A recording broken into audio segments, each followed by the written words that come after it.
Well, here we go, and 6 looks good. Excellent. Hey, so we'll get on into it.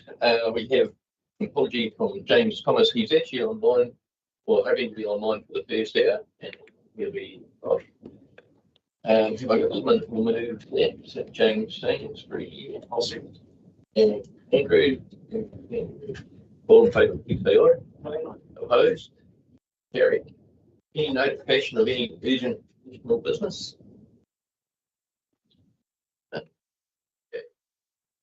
Just remind members of any declarations of interest on any of the agenda items. And if I have someone that would move the confirmation of the minutes, we have the 4th of March meeting, the ordinary meeting, and also 4th of March public excluded. But it's someone that's happy to move. Andrew. Someone to second that day. All in favour, please say aye. Opposed? Carried. Thank you. We don't have anyone forward. Okay, so item 8.3. Taken out of order, but that was because we thought we would have a presenter for that one, but this one is being presented as taken as read. That was the Risk and Assurance Committee meeting report on the 24th of February. Is there any questions around the minutes on that? Or have I got someone that's happy to move? Right. Bruce, do you first? Second. And Andrew, second. All in favour, please say aye. Opposed? Carried. Thank you. 7.1, the Waikato Triennial Agreement. That's basically the mayoral forum that we were supposed to have signed by the 1st of March, I think it was. But due to the reforms and that, it's obviously been pushed back a little bit. So that's pretty much where we come to an agreement that we play nicely together as all the mayors of the districts and full agreement of the whole district, district. And I'm happy to move that. Have I got someone that looks second? Dave? All in favour, please say aye. Opposed? Carried. Item 7.2, we have Tamara. Morning, Tamara. Morena. So we have a grant that council administers for the Natural Cultural Built Heritage Grant. It allows non-profit organisations to apply for assistance against their resource consent fees. However, we have received 2 retrospectively of having their resource consents approved, and staff don't have delegation to approve retrospectively, which is why I'm bringing it to you today. Okay. Yeah, so I guess everyone is pretty okay with what's happened there. So we have the one is obviously the St. John's Care Home, because they needed consent to build a small emergency generator shelter, pretty much, shed. And the other one is the Matamata Community Health Shuttle program. They do an awesome job, transfer a lot of people to being put on medical appointments and stuff like that. So, any questions for Tamara on that regarding Bruce? Yeah, absolutely. When I read that, it caused me concern, and I'm talking about the Matamata Health Shuttle, because we go back to that's been a long standing thing, and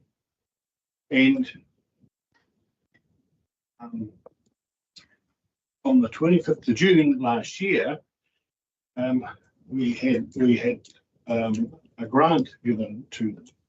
Now, to reacquaint myself with it, I went back to read the minutes and I viewed the video. of the public forum presentation, and there was considerable council discussion on the grant application. You're nodding. Now, without going into considerable detail for the newly elected councillors, this particular matter has been quite vexing for the council over a number of years. In fact, it goes back to your time, I think. And I believe the council honoured its commitment to the health shuttle, and the resolution to grant 25,000 inclusive of GST, and it was moved and seconded by councillors Ansell and Sainsbury, and it was passed unanimously, and I think that should stand. I know in the discussions, I don't know, it was full and final. Would that be the? That's my recollection. That's your recollection. Yes. That was- So I'm not. Yeah. I'm. So we were trying to get to a stage where we would say, this is what we're going to give you, right? And that's it. And that's it. All right. And so I'm pleased that you've come back for this particular one, because I don't. That's it. For me, no funding should be provided for the Matamata-Piako shuttle. That's mine. Yeah, that's cool. The only comment I'd have on that is we tried to find yesterday if that was in the minutes or in the resolution, but we can't find that it was the full and final. That's the only thing we can't find through the minutes. I think it was a little bit more of an informal conversation. Sorry, jumping up with you. I think to my memory, it was more of like, yeah, here's the money, and then sort of, but don't come back for anything else. It wasn't really like anything was resolved. It was more informal. That's it. That's what we're doing. And just the second part of it though, and correct me if I'm wrong, but I see this as two separate things.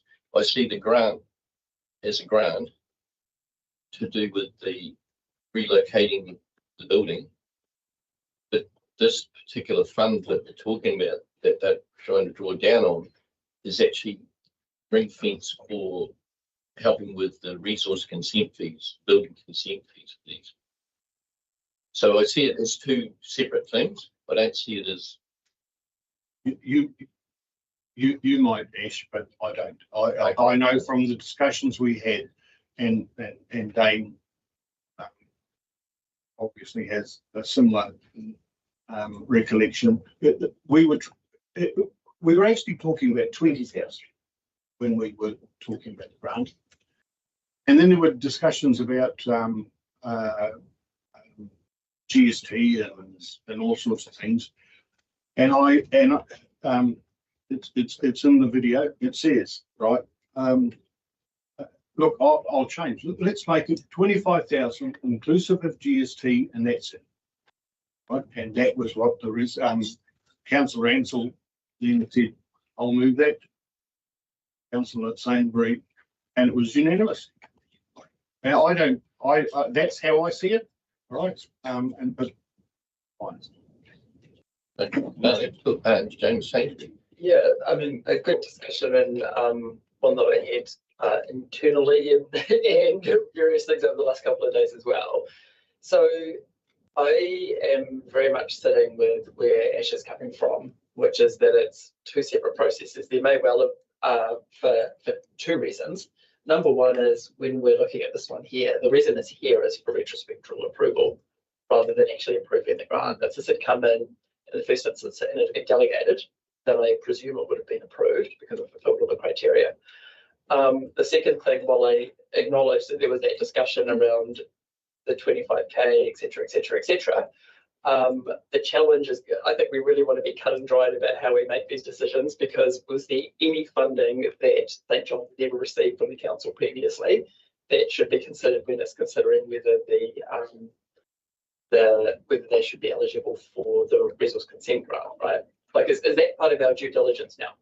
That when somebody comes to the council applying for this resource consent money, is the council going to go back and check every single piece of funding that it's received prior to that, decide whether, based on recollections of the councillors at the time, not what's in the minutes, but recollections of the councillors, is fulfills the means that they're not eligible? Because that's what needs to be done, right? It needs to be really a cut and dry thing. So whatever my personal views of the health shuttle, etc., discussions that went on at the time, I'm interested in a really cut and dry process. So there's two things. Number one is, this is only here because of the respective part. That's what we're here to approve. And so we're either doing both of them or neither of them. And secondly, in future, when you apply for these funds, is there now a criteria that every single piece of funding that the organisation has received previously from the council is a factor in whether they get the resource consent? So, yeah. You've got to say something. Yeah, hang on. I'll just see. Do you know who had their light on first? Sorry, I wasn't looking at the side of the ring. Just want to say one thing. I So, found out how much the resource consent cost. And it's like so that's sort of, it's a Sorry, can you repeat that? So, I asked how much their resource consent cost them. Yeah. And I was informed it was like 11.3, something like that. 11,200. Yeah, and also I've been reminded that part of their grant was to tidy up the original site, so that's going to cost them as well. So, so yes, I've been through it a million times. I'm not the same. It isn't. It is right. Okay, Greek, and then go to Duncan. You're barking up the wrong tree. They brought this to my attention. The area commander Gunner and all of his mates, every time I come across them, they were just going on about, and I've got a copy of all his emails here for the time. It's not so much the cost, I think it's a council issue, that it was the, how do you put it, the inefficiency and the over regulation of this consent to try and get a generator for our town. Like, We're talking. no, what are we talking about? We're talking about St. John's. No, sorry. Can I just? You go back to the health shuttle then, and then I'll get on. No. I just. You're talking. Is there two different things going on here? Yeah, two. Yes. Just for clarity. Should we finish the health shuttle thing first? No, the point is. Because James, you're going on about, and the whole point of this argument is, for us, not for council to have this ever happen again. It's a voluntary organisation. Sure, they've got powers to be, but if you want to read these emails and how pathetic the redwood tree, the drip line of the tree, disturbing the roots, consultants charging, which it doesn't say what individual consultants, that doesn't need to happen again. And there should have been an easier option. There's a blooming tree, and all they wanted is put a simple generator, and a lot of the locals gave voluntary timber, bobcat, concrete. It's a community facility. So unless we hear from like Daniel what it was about, these emails are quite, what the heck? That's what they've got me to bring to council. So then I said to them, well, should you have paid all that money?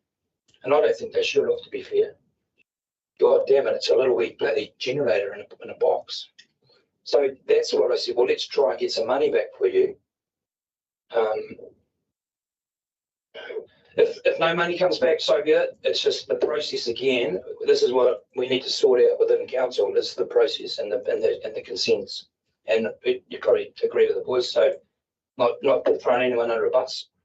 Yeah, that's the major concern here. Is that what I'm bringing to council. And this is what this resolution is about. So this is about the granting all that. This is what it was set up in the first place. Yeah, but granting money is not going to fix the problem. It's going to come around next time someone applies for a resource consent to put a bloody generator for the community. 100%. So if all the power goes out and we need an emergency generator for the St. John's, we've got one, but it shouldn't cost that much to get it. There should be some other fast track thing to just do it. And that's another conversation. Well, that's what I gave to Tamara for to bring this up. Yeah. It's not about the money. It's about, because St. John's obviously come from, they paid out of their New Zealand Fund, eh? It didn't come out of the Tiara branch, I'm pretty sure. because on the emails here was someone up in Auckland, so they, but if we're just going to keep throwing invoices in, or someone's going to throw invoices in, and these departments are going to keep paying, and the time for it to happen, it's not right. That's the argument here. Yep. Thank you. So I guess the biggest thing for me is what was the reason that they had to reply retroactively and not, at the right time frame? And then what's the can of worms that we're open? Because I definitely see later in the report that this opens the potential for anybody and everybody to come back and apply for retroactive funding. And that one, aside from the discussion around what happened with the money and whatnot and Matamata, that's probably the bigger part of this discussion for me. Yeah. So to mitigate that in future, the grants team are going to be meeting with the resource consents planning team and coming up with a solid process so that everybody across the board understands that if there is a not-for-profit organisation applying for a resource consent, that they can direct those applications to the grants team, and we can assist them with applying for the fund within a timely manner, and that way it would be self-delegated to approve those. So can anything be done with these now where they maybe sit on it and then apply in the correct time frame in the future, or like to come back in the next round, or is it kind of? It's not a sense of a funding round. This is that they've already completed the job, and that's why it's retrospective, and our policy states that they must do it prior. Yeah. The only thing with that is, how do you know how much your resource consent is going to cost? That's my thing. Yeah. I mean, you could be applying for 5,000 and you think resource consent might cost $250. Not that it ever would, but that's my issue with that. So that's we a would be whole different subject. Yeah, well, they can apply for up to $5,000.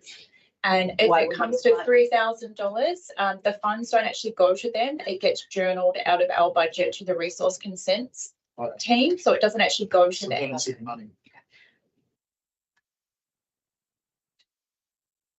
Do we have any more applications for this round?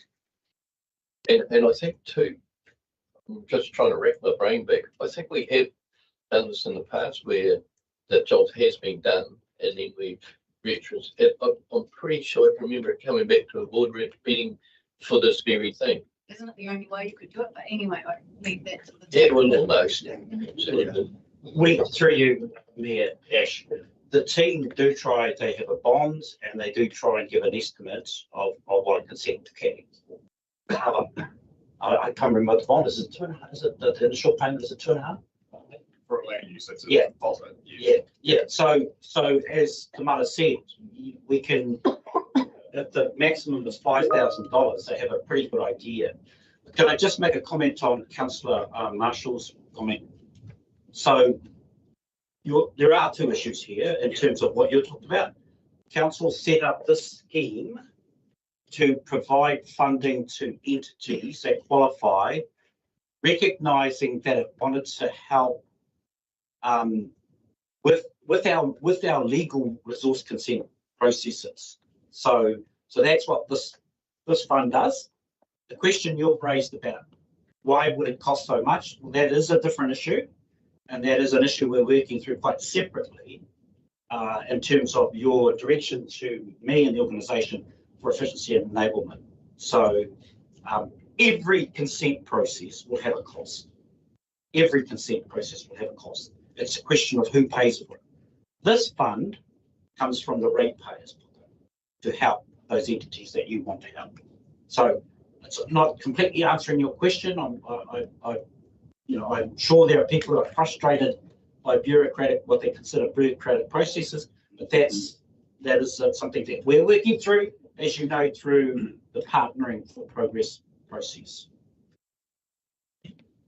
Dane, I guess I'm happy to give some money out to these groups based on if you're saying that this situation should kind of arise again. I mean, they're worthy, of the money in the community. They both do good work. I think, James, when you say about going back through what the you know, whether they've had funding or whatever in the past and how relevant that is, and setting the rules to do the same. I get that, but for me, the health shuttle, to my recollection, was told this is the end limit. So I'm not saying to me in this, I would be happy to have St. John's maybe get the whole $5,000 and the health shuttle get a lesser amount based on the fact that they got 25,000, and we did kind of say in the room at the time that that's it. Not because we're going back and checking what every other person has been funded in the past, because they were specifically told. Well, my recollection is they were specifically told at that time that, you know, this is kind of the finish of it for us. So I'm not putting a motion. I think there's a bit more discussion around it, but that's where I'm kind of sitting at the moment to give us some direction.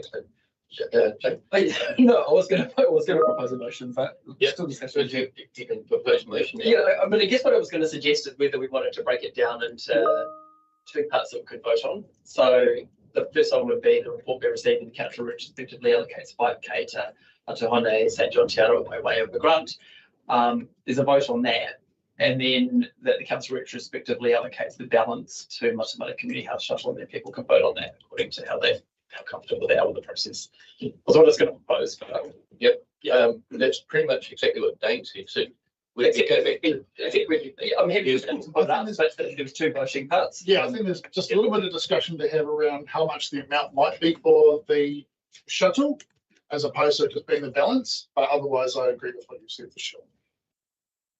This balance is carried forward into the next year tomorrow. Could I also put an additional proposal forward that also council keeps a register of grant recipients in the future, so we can go back and look at it.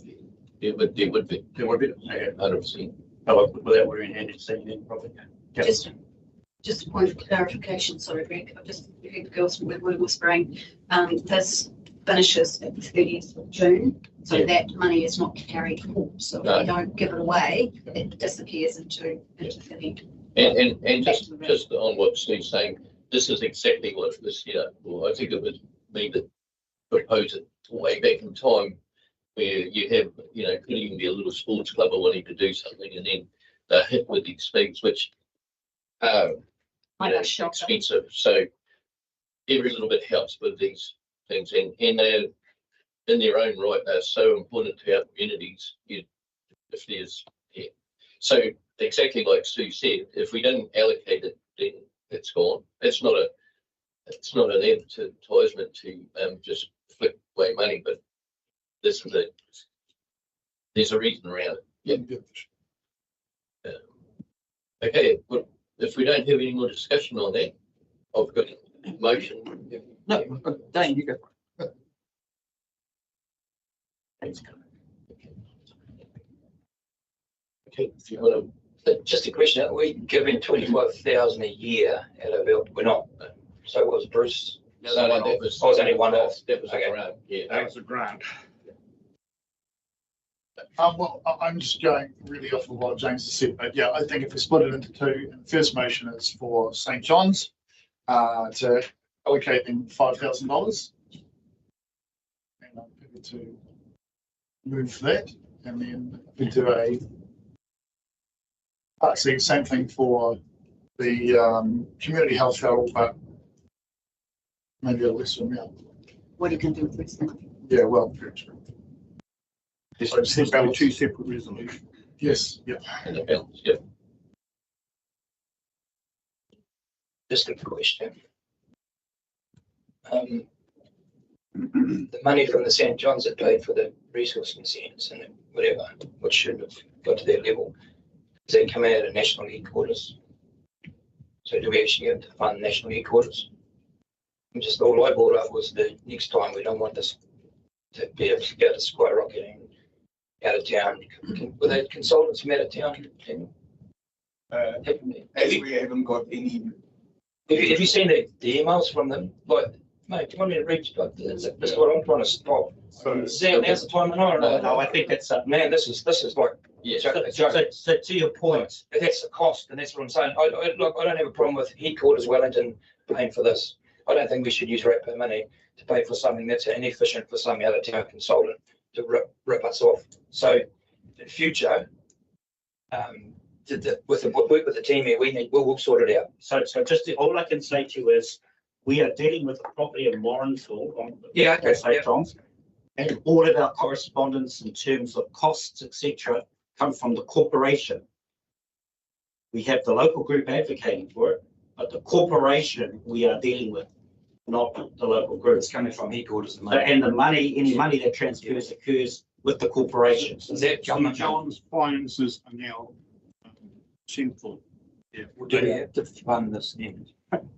No, I'm just saying, if it's coming out of the big trough in Wellington, well, we're in trouble balancing our own. I can't tell you who paid the money for the consent. I don't know if I can track that. Pretty sure I can. I've got it here. Yeah, It's so coming out of some address in Auckland, and it's from one of the head offices. Yeah, but that's So see, that's what the I'm. tricky one. It might I'm be not- allocated to Yeah, the area. I'm not arguing about who paid the money. I'm just got an issue with the process and cost for that job there. Yeah, that's the second. Yeah, Yeah. that's all I'm bringing. That's all I took. If this proposal goes through for the St. John's, can we add a caveat to it that it stays, and well, it's going to be a natural build heritage grant for a building within the NPDC, which is or the Tierra, and so it's going to stay here, can't go to Wellington. Are we able to put a caveat for that? Sort that out. And it's used here. Oh, look, I don't know how we could do that. I don't understand the finances of the local branch. All I'm saying is I deal with the corporation when it comes to property matters.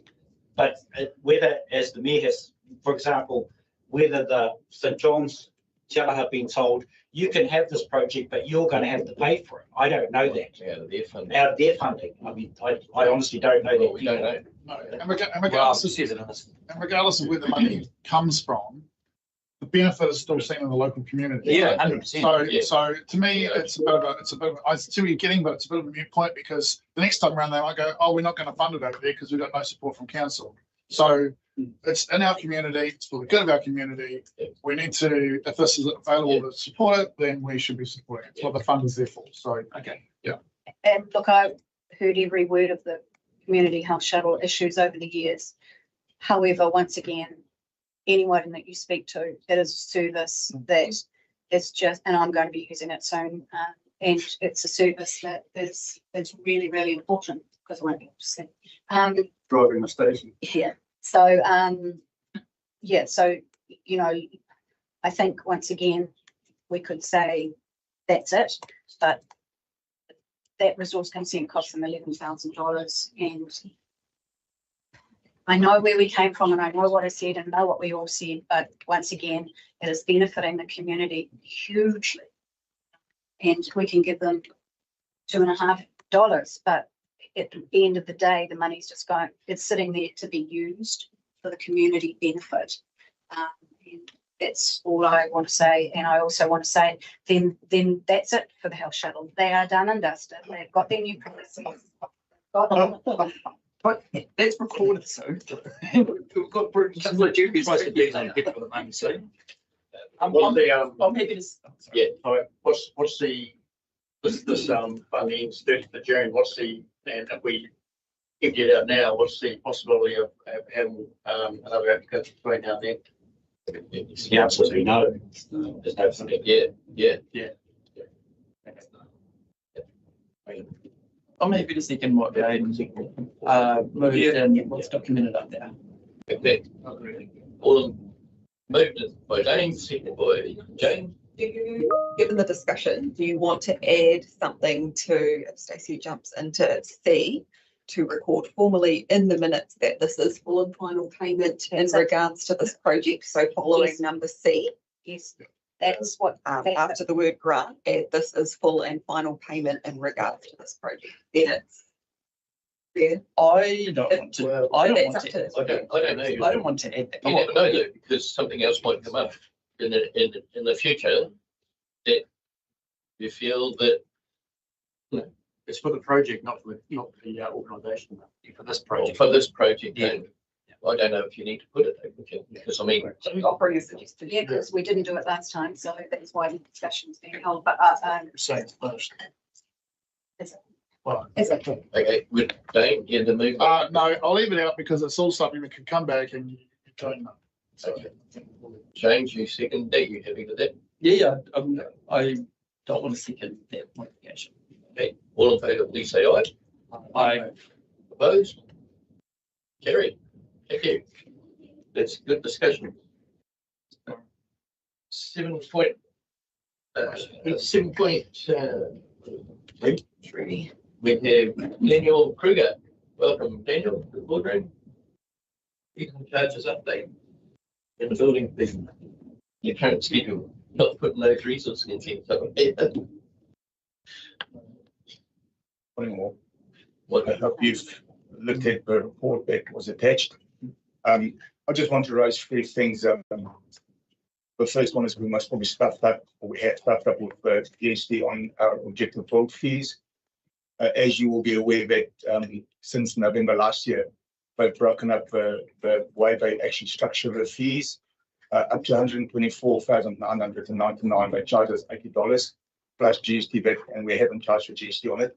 After that, it's 0.075%, up to 2.5 million. So there's a fair bit of money that we're losing in that space at this stage.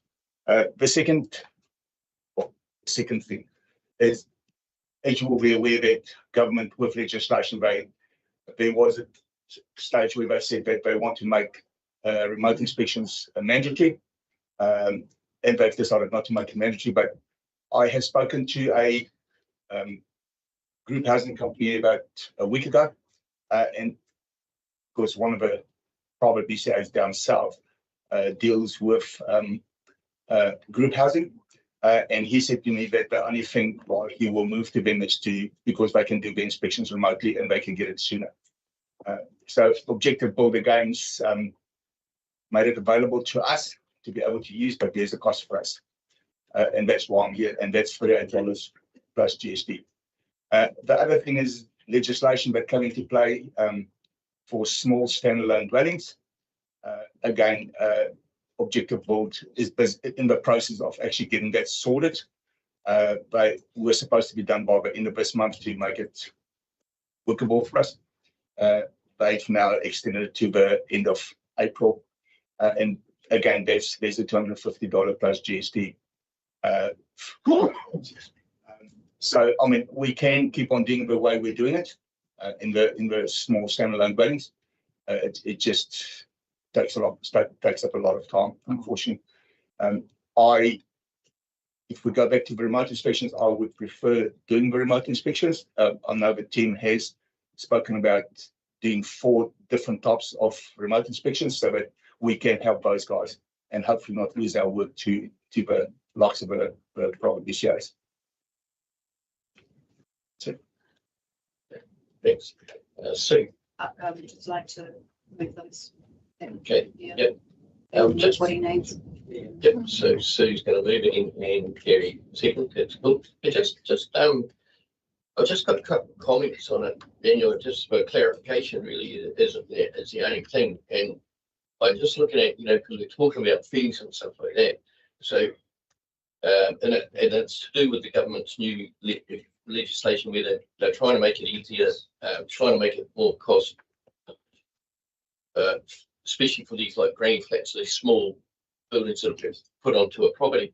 But I just, noticed that, with the fee of $250 plus GST, and then the processing fee of basically $1,000, $965.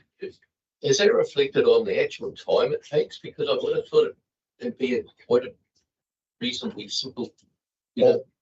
That's why we've got an asterisk behind it, so that if we do take longer than the delegated time, then we can add that. Because in our current fees and charges, we have the ability to charge extra if they do an extra inspection or they do take longer to process the consent. But I mean, we try not to go over that time. Yeah. That whole process will also be done in-house. It will not go to any contractors or anything like that. So those all these minor ones, that eased up on David Dallin, so just, yeah. I just asked the team to clarify as per the report. So those new fees that are being brought in, they should be lower than what it would otherwise cost for a normal consent. Yes, it should be. That's your expectation. Because that's part of the intent. Isn't it? Yeah, and that's what I was getting at, because they were trying to, by bringing it in, they're trying to slash the fees and the costs, to get these consents, and I'm looking at it and seeing, well, this is basically a consent, just the same. What's the difference? The expectation is it will be lower than a normal consent. Yeah. Also, what I can say to you, when I spoke to this group housing company person, he originally said to me, "Oh, but their fees are way lower." And about 2 weeks after that, I spoke to him because he wanted to get an inspection done. And I said to him, "How did it go actually with fees?" He said, the fees is actually not far off from what they're charging. The only thing was the remote inspection that they can get done. We've got our team leader that's gone through her competency in March, because we need to have competency to do remote inspections under legislation, and she's got a competency, so we will be able to carry that out and hopefully do more of those once we've done what we need to do. Yeah, I think for a council, and that's something that we can do. We need to get the message out there though, because see, people in the street are saying, don't have to get a building consent, don't have to get a resource consent. Sweet, I just get in and do it. But that's not actually correct. It came out of government's mouth. I know, but they still, in the list, they still have to get this done. That come from Not a resource council, Daniel, or government made with this. So all we try to do in terms of your policy is recover the proportion of the fees that you've agreed that developers or builders should pay as opposed to the rate payment. That's all this is focused on. But the mayor is absolutely right that the messaging can go out that, oh, you won't have to pay this. There will never be a consent that doesn't cost money. Yeah, but the government is saying you don't need consent for these things. Look, it's you don't need that consent, you need this. Yeah. That's what it is. And they've changed the story. I guess to Greg's question though is, where's that coming from? So that's still. Oh yes, absolutely. It's coming from Wellington. Yes, it's a little bit like the rates cap. It's a soundbite from the headlines, but it doesn't actually reflect on how much it's going to save the rate pay. As far as a building permit, these things that are getting built, like a 6x3 or a 3x2 or something, you don't need a permit for that, eh? It depends on what you're going to use it for, of course. Again, and that's what I want to say with the conversation, is that we've got different legislations and different things that we're looking at. So we've got exempt building work where you can go and build a 110 square meter shed as long as there's no hazardous substances in it. Oh yeah. And also without, well, if it's in a very high wind, then that doesn't fall, then you need to apply for consent. So we've got that. The granny flat exemption sits under Schedule 1A, and then we've got what sits under the Building Act. And the Building Act part is for commercial buildings and the residential houses at this stage. Yeah. And then our statutory timeframes that goes with it. So I suppose what I'm questioning is, are we not getting confused between what government are saying just to go for it, and then the councils throughout New Zealand are inventing their own legislation around it? Okay. Yeah. But that's a good question. That's the thing. It's coming from legislation. Yeah. Like fast track, isn't it? Yeah, I just want to add something. It's got probably absolutely nothing to do with what we're talking about. But lots of building companies have always expressed how great that you are at your job and how much reality in terms of common sense that you bring to it. So just trying to give you some flowers in terms of, that we understand the job that you are is pretty tough. And you sound like a bit of a saviour to a lot of the builders that are kept going on in this region. So I appreciate it. I do want to, and thank you for that. I do want to say this. I think we're working for the community. That's our strive is to serve our community well. And if it means that, and that's why, I mean, me as the manager most probably should not do that. But I believe that me still helping out there where I can will with my own team as well. Thank you, Daniel. And it's not unnoticed, just like. Yeah, no, we do hear that, very often. It's really good. So well done. But I think going forward, I think we as council need to break down that PIM is different from a building consent and what the actual breakdown of a PIM is and what it costs to administer everything as well, just so people's got clarification around that. Because like Greg saying, this thing gets consent, but it's just an information memorandum, and it just needs some admin and stuff. Yeah, and of course they still have to be built to code too. So that's one thing, and that's what government made clear, as well as that you cannot start that build until your permit has been approved. And the minister made it clear even before legislation came in, is that if you build that thing before the permit has been granted, we actually should go there and issue a notice to fix because it's illegal building. So when you're buying online, you see all these cabins for sale now, and they track them over the highway. So That's different again. Well, again, the owner can make the decision whether it's exempt building work or not. That speaks whether the owner decides it's exempt or not. Because if they're not clear, then they can come to us and we will guide them. Thanks. Yeah, it's going to follow up to kind of Ash's and Greg's questions. Is we're saying that the overall cost is going to come in cheaper than what the old legislation was? Is there like a brief, not being held to at all overview of kind of the comparison in terms of cost and time from the old system, the new system for a typical granny swing book, just so that we've got a bit of an idea? So there's two different PIMs. And previous legislation, they've actually removed PIM. So PIM was voluntary. The PIM for standalone dwellings is mandatory. So when people apply for a consent, they can say, look, I want to apply for a PIM with my building consent. So the question in regards to the fees, it will definitely be cheaper than a normal building consent. You can't give a sense of quantum because of the variation. No, unfortunately. Thanks very much for that, Daniel. That's really great. We had the motion that was moved by Sue and seconded by Gary. All in favour, please say aye. Aye. Opposed? Carried. Thanks, Daniel. Awesome. Olivia, population projection growth.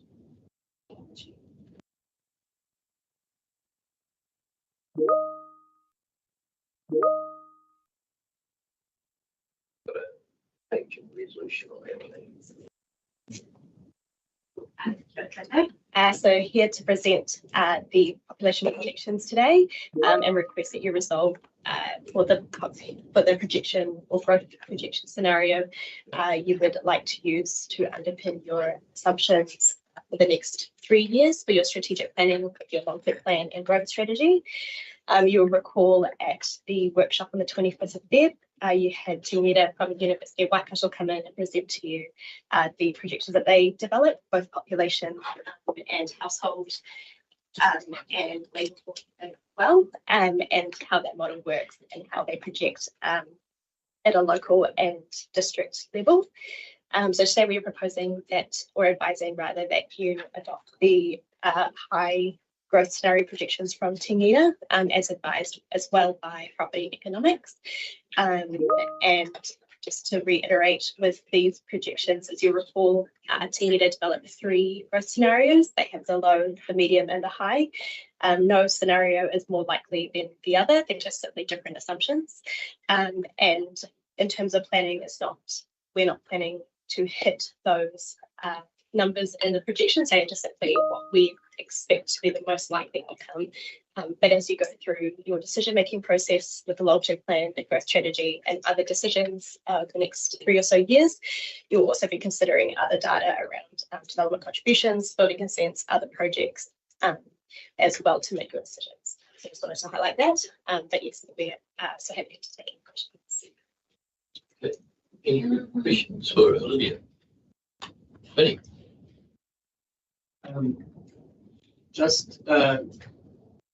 It's based upon trends and these assumptions and all that.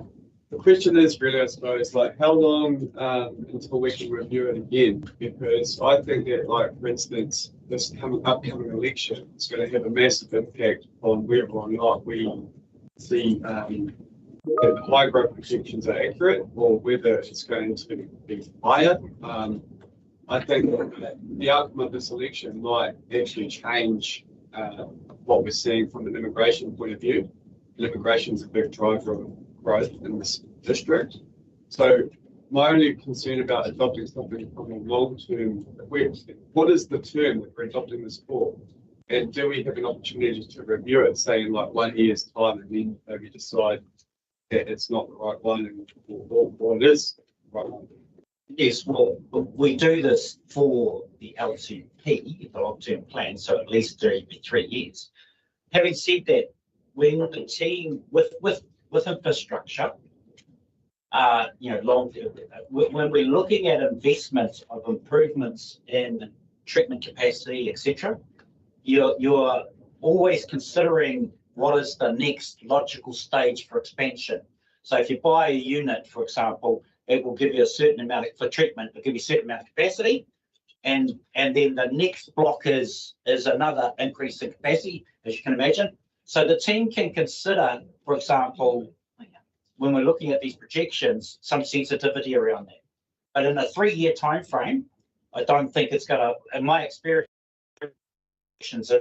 if we adopted different lower levels or higher levels, it would not necessarily have made a fundamental difference in our investment profile. But it is a good sense check, and it's also good to think about those.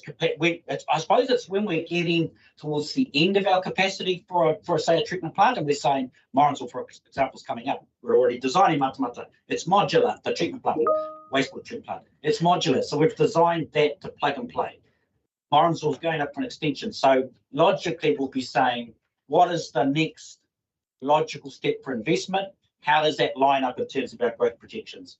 So it's kind of while this will identify, because we have to in our plan, identify scenario, we can still apply some sense checking across that in this long-term plan. And then we can also, if something occurs and changes, and you may recall I've said that I want our activity managers to come back and report to you annually on things that are occurring in their area. This would be one of them. We are potentially seeing a dramatic change in growth than what we'd ever projected. For example, would be a reflection. And we would be signaling that for our next LTP to say we might need to reconsider our investment profile. So absolutely great question.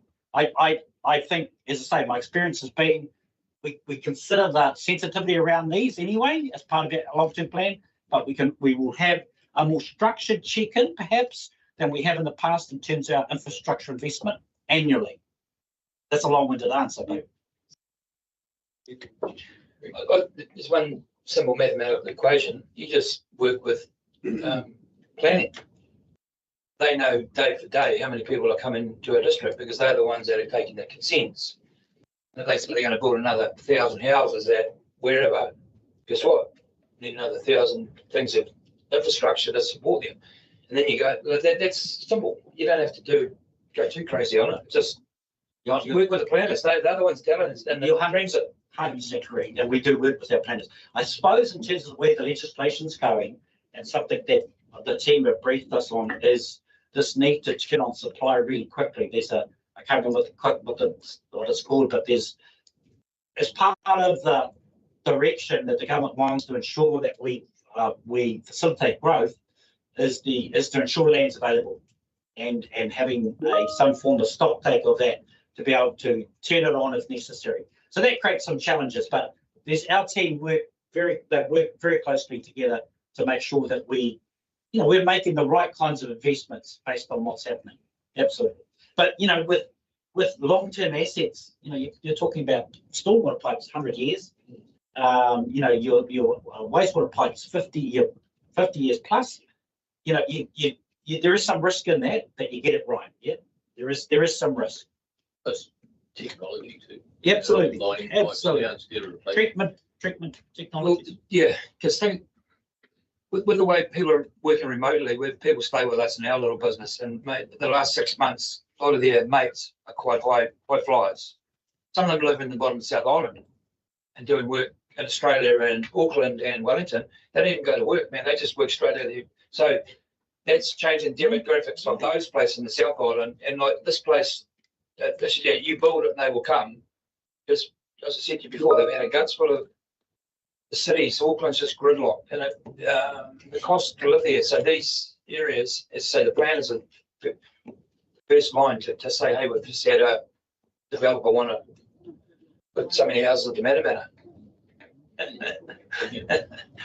We'll just go to court first, shall we?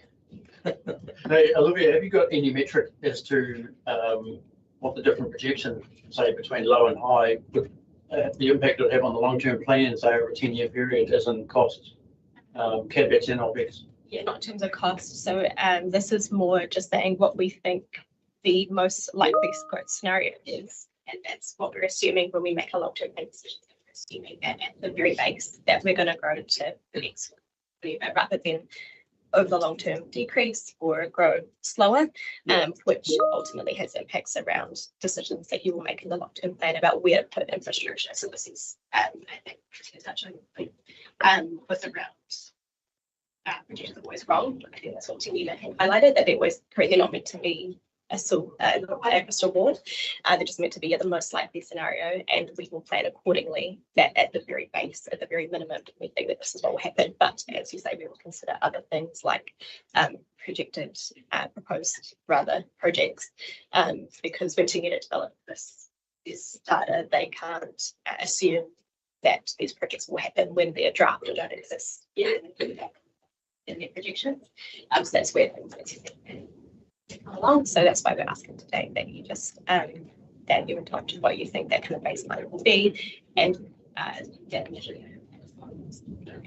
Okay, because from a council point of view, I'm just looking, the high growth scenario might be, we might be signaling a 12% increase on LTP year on year or something, whereas a medium might be 8% of that. These are facts out of my head. I'm not sort of projecting that, but yeah, I mean, it's just sort of, it has a bit of an impact going forward as well for us. Yeah, as councillors as well. Exactly, that's where that assumption comes in, is when you're assuming that you'll have rate fees over the next 3 to 10 years, and we review these every 3 years long term.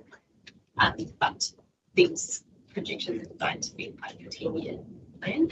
So that's part of this assumption. So you're assuming they have at least around X number of years to whereas a medium or low scenario would change that assumption. So I'm going to say this out loud.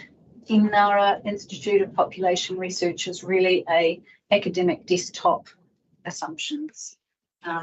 So that's said, way there. Yes, the academics, I think, is accepting the presentation of the version that they don't necessarily know the interest in the version. They hugely bets. They hugely bets. But anyway, yeah.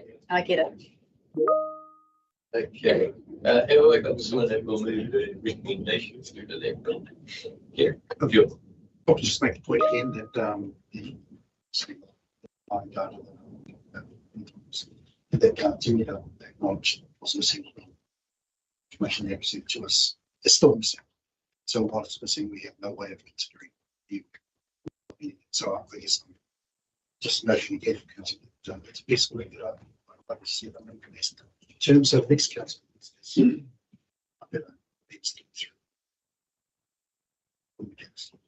so, but I'm happy with this. At least. I'll see. Second. All in favour, please say aye. Aye. Opposed? Carried. Okay, we're just going to Sandra Eels as one A, pretty much. Got a new coordinator. Yeah. Surely Mike's speaking, I can hate you. No, she's going to Just tap. Yeah, it's hard. Right, so we are here today to appoint some new members to our Hearings Commission. So Council has a Hearings Commission so that they can hear matters to do with the Resource Management Act, to do with the Building Act and the Animal Control Act. But we currently have Councillor Sue Whiting as a member, and we are here to appoint a couple of new members because we do need to have 2 elected members to make a quorum. Noting that those new members will need to attend and be accredited for hearing of Resource Management Act hearings. So new members will be allowed to hear dog control and building hearings, but they won't be able to attend Resource Management Act hearings until we've completed that course, which we're working with those couple of members to get that course booked in. And then the other point is to become a chairperson, you need to hold your chairperson's accreditation. What we've done in previous terms is had a coordinator nominated as an elected member so that that person can coordinate together with staff and the other elected members to make those hearings happen. So we have had conversations over who those councillors will be, so happy to open for questions. Okay, so there was a couple that were English. Yeah, and my advice is do it together if you can, get the timing right, because it's really nice to have somebody to screen with. Yeah, come on. We've got Andrew as a Councillor Andrew McGill, and here we've got we've got Grace on as a second. Is there anyone else that's keen, because I can see Coral's going. Yeah, I'd be quite keen. I was hesitant to commit, a little bit unsure about what was happening with my work situation, but I'm keen. Excellent. That's awesome. Anybody else that would be cool? I'm pretty sure I saw that. I'm not going to Okay. He's rushing to move. So we've got those Again, three. if you can work together, doing the timing together, it benefits everybody from having a good chat. Okay, so I'll just go through the recommendation, and we approve the following additional appointments to the Hearings Commission for the 25-28 triennium.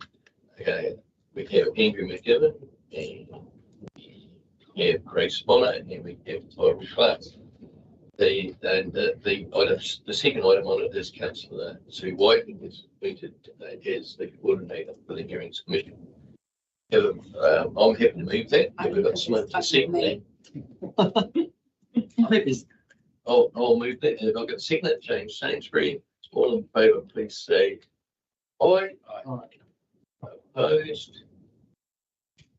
Carried. Okay, now we have a pretty awesome thing.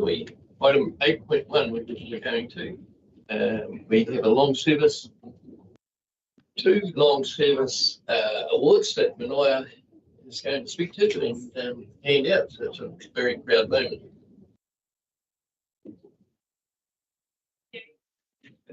Welcome.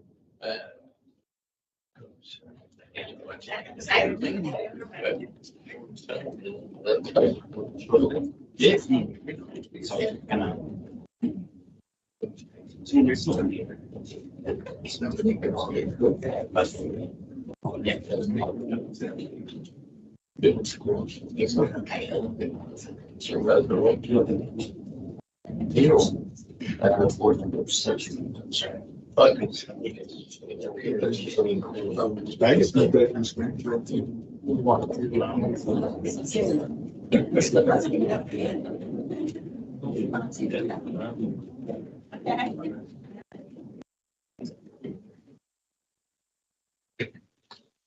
Thank you, Mary Ash and councillors, and welcome team, and welcome to Tronwe and to Alex for your 20-year service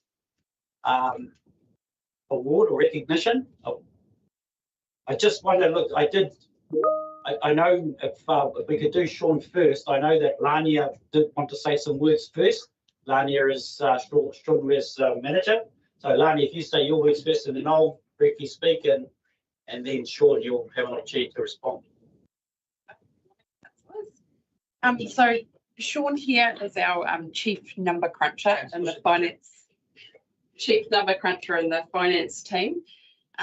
He's sought out for his amazing technical skills and deals with very complex information, but he's a very logical thinker and very methodical. So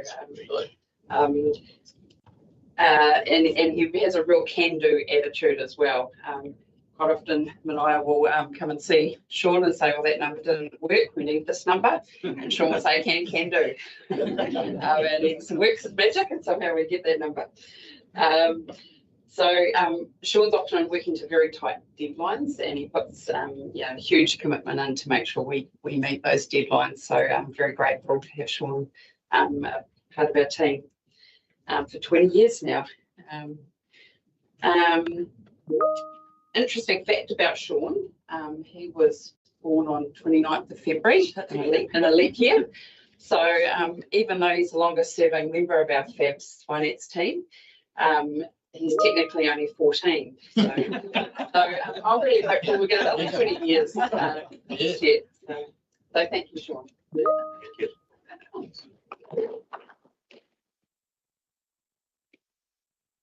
Thank you, Lania. I've said some words to that. I think you came in March 2006 as a graduate accountant, I think it was. Is that right, Sean? I would imagine that for the first 5 years, you were finding your way around things, although I'm pretty sure you have found your way quite quickly. But I imagine for at least 15 years of that time, it's as Lania described, Sean, this is the answer I want. How do we get there? And I imagine also that there are lots of conversations where you probably, with Lania and Danny at this time, rolled your eyes when I came in and said, this is what I want. But you're far too respectful to actually show that. In fact, what you can't hide, though, Sean, is your frown. I knew that if I raised something and you frowned, you really needed time to mull that over and go away and work out how to find the answer. But, look, if it wasn't enough to have a staff member like you in your role who drove, you had a commitment for accuracy, you're incredibly dependable, driven and committed to get the right answer to the problem we're trying to solve. If that wasn't enough, I'd have to say, on reflecting on all the years that I've worked with you, it's your willingness. It's your willingness to actually explore another way when we put ideas to you. It's your willingness to test that, to help solve not only our problems as a council, self, but of your colleagues, because you're very generous with your time. And it's really, really easy to come up with an idea, but it's incredibly hard to make that idea work. That's where the real value comes in, is when you're actually trying to make that work. And Christmas 2025 was exactly like that, when you and Lani went away for a well-earned holiday, and I said, I'm going to do a deep dive into the budget. And I went into my deep dive, and I was all ready for you to come back. And when you came back, and what I knew is whatever I found, if you both ticked it off, it was going to work. And so I was feeling pretty good when you came back and said, look, this is what I found. And within an afternoon, you came back and said, no, that's not going to work. And so I said, well, can we look at this thing? And you said, I think we can make that work. And you did. So it's just invaluable to have somebody in your position who, when you say it works, it gives me 100% confidence to come and stand in front of council and say, this will work for us. So that is just so incredibly invaluable for us, Sean, on top of all your other qualities. You are an incredibly valuable member of our organisation, of your team, and a lot of your team are at the back there with you. I know that you are you brought your family into our district, and I know you're very proud of your home and your family and your son at university. I know you're proud of your homeland. And in fact, pride is something that I think sticks with you, Sean. You're a person who takes incredible pride in everything that you do.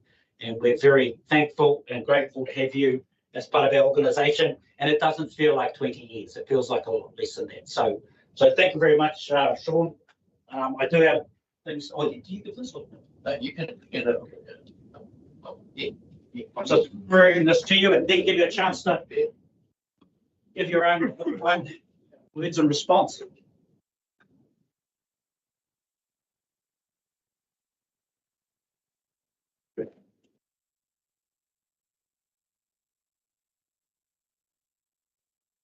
Just for the new councillors, do you want to introduce your team as well, Sean? We have quite a big team. Tony is very important because he is collecting the money for the council. And that's our new AP, also very important. The value of the bank, make sure we don't pay too much for doing it. So, another important. Student pay money and manager. Rachel. Money, yeah, manager all the payments. He is the supervisor for the team. That's is Tajita. Bring that up to see and make sure it makes it wrong. So that's the one. Is that's it. That's a best one. So that's how I do. And this is the youngest one. Yeah, you should have with that accountant. Yes. Then the local report and Bernard is our new specialist lead what is that? Yeah, that's the thing. Then my manager. Yeah. Thank you very much, Phil. Well done. Do you want to say anything, Sean? Come up to the microphone, mate, and click the button on. It's very nice words from Just push the button. yep, yeah, from my manager Lanya and from Manaya. I don't know I'm so good. Get the name. I'm very proud of I can work here and experience all the support from leaders. And actually, I'm looking forward for the future to still can do my best for the council to the community. So, trust in that. Thank you, Sean. If I can introduce Alex Bailey. Alex was also done 20 years, February 2006. Alex? That is correct, yeah. And I think where we started, John, you just have to remind me on this, but I think we took you on at Te Aho Pools initially. Bruce, I was working at New World and Bruce said, do you want a job close at home? And this is management in New World. I thought, sweet, that sounds like a plan. So I took him up on the offer and I worked there for 8 years and was sort of boomerang back there.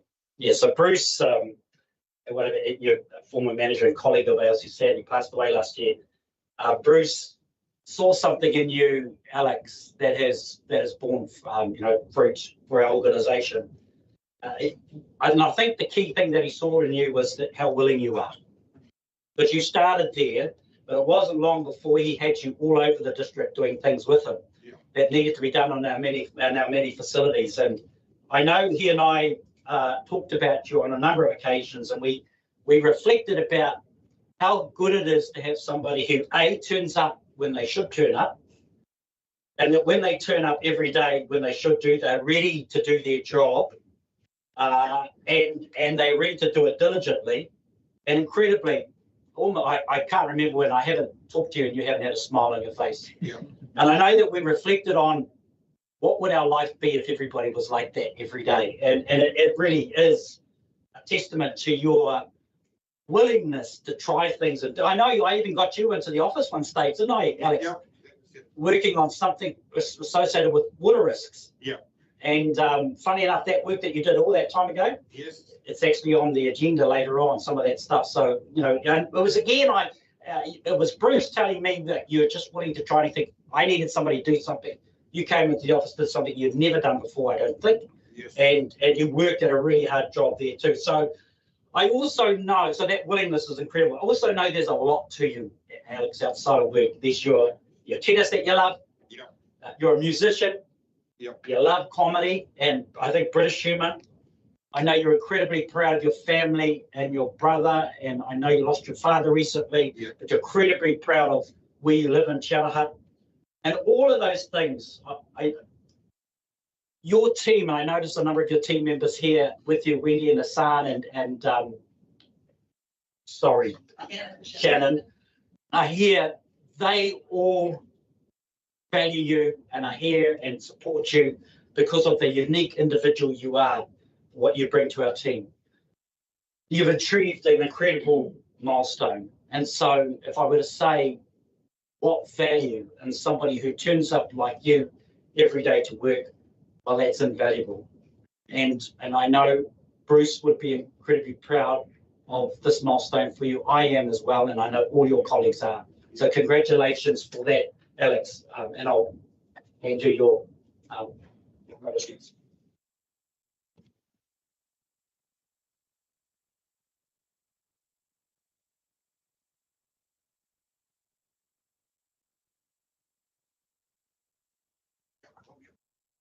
Thank you.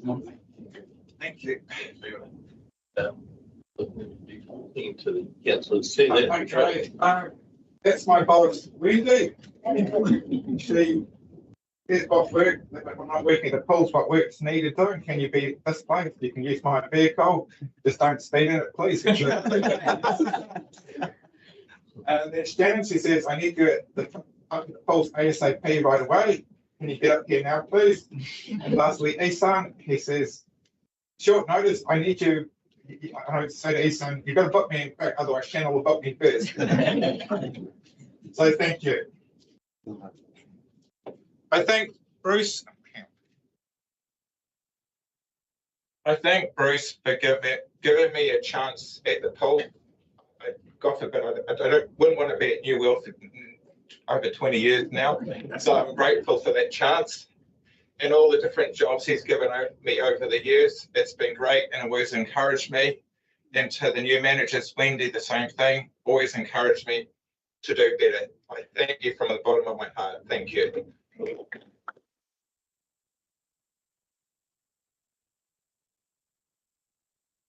Thank you very much.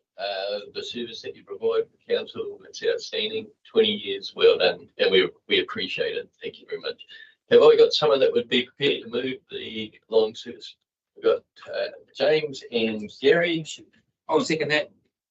Sorry. Sorry. All in favour, please say aye. Aye. Opposed? Carried. And if everybody would like to join us for morning tea, we're going to break now. Thank you.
it is a part of the long-term plan process and is designed to be that key building block in the process to collate and provide some shared evidence-based picture of key trends, risks, and changes affecting NPDC that will be worth considering throughout the RTP decision-making process.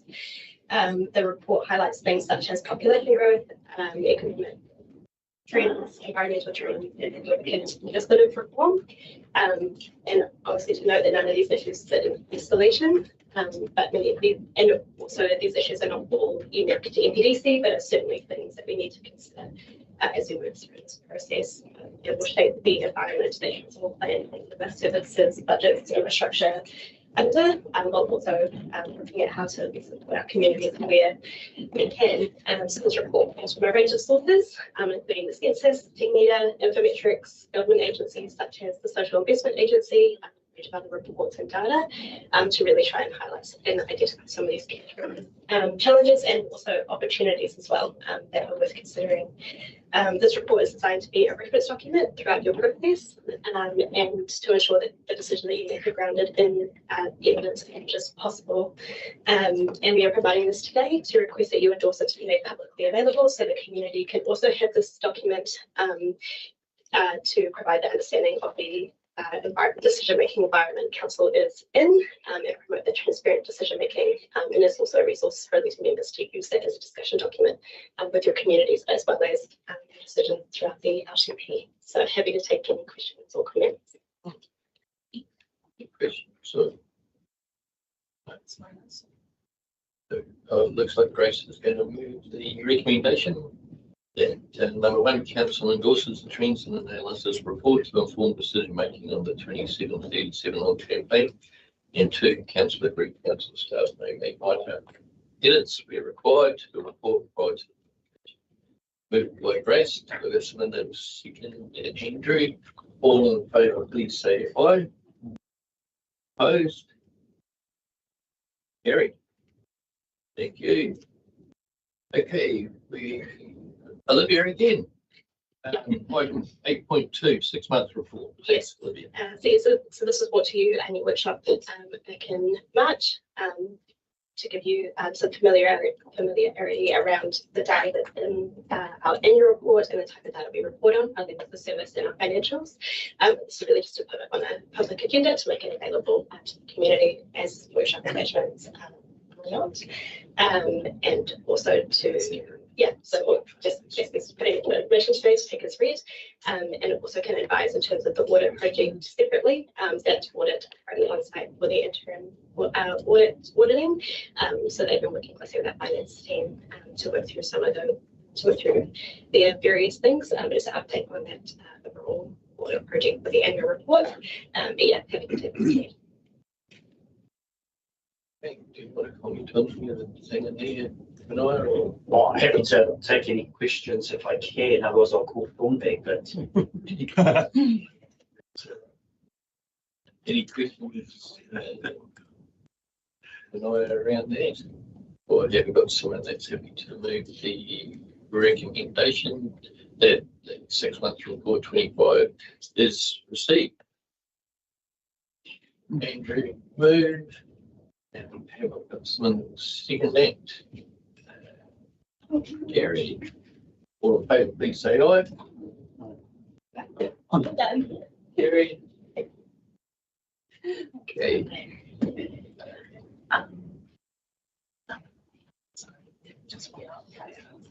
So go to the chief. Okay, we're just going to jump to item. We're just waiting for a couple of visitors, so we'll jump to Manoa's report 8.6. Yes, thank you, Mr. Mayor. Just take the report's been read. I do apologise. I didn't actually attach the risk update I gave to the Risk and Assurance Committee. I was thinking that I should put that on to the council formally in case there are issues that come out of that report that the committee wanted to, the council wanted to discuss. So my apologies. This is in the format of the KPIs that council approved in October 2025. First time I've reported against it. There are a number of issues that come out of it. One of those is, and I know I've talked about this with you informally, is when I look at all the reports that we've put to council from the operation perspective, there's a gap. There's a gap in a number of activities. And so that got me thinking about a different process going forward, that we actually had each activity reported to council on an annual basis with this almost like a spotlight on it. And that will be scheduled throughout the year. So we'll do that through the long-term plan, but then that'll be a forerunner to reports each year. And to the point that Councillor Anderson raised about trends and issues, it's an opportunity to take that perspective, and the team will be asked to highlight those kinds of things that we need to consider. So that was one of the learnings that I got out of reviewing the KPIs, is what we're reporting to you. Because I'm very wary of just putting reports in front of you. I'm trying to put reports that are going to add value. And so that was one insight I gained from reviewing this. The other thing I did do is I've attached the full water compliance reporting that our compliance and monitoring team do. You will recall we went to court last year and we were fined, and you quite rightly pointed out to me that that's not something that should occur again. What I've known is that over a number of years, our compliance team has been developing. It's expanded from originally 1 to 4. They've developed the reporting structure and how to capture information. And this is an enhancement, this latest report, on what they've done in the past. So number one, I just want to acknowledge that we're lifting our game in terms of that reporting. I understand that they've had compliments from a regulator about the quality of their reporting, which is great.